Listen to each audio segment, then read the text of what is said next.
আলহামদুলিল্লাহ, আজকে শুক্রবার, পবিত্র জুম্মার দিন। হে আল্লাহ, এই দিনের উসিলায় আমাদের সকলের গুনাহগুলোকে মাফ করে দিন, আমিন।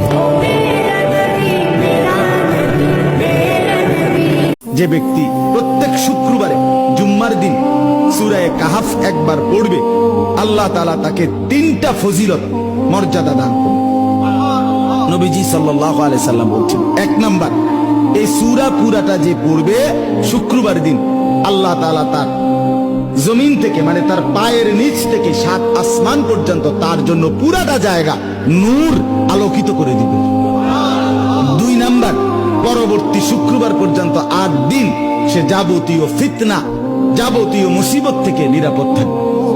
3 নাম্বার, পরবর্তী 8 দিন যদি দাজ্জালও বের হয়, আল্লাহ তাকে দাজ্জালের ফিতনা থেকে রক্ষা করবে।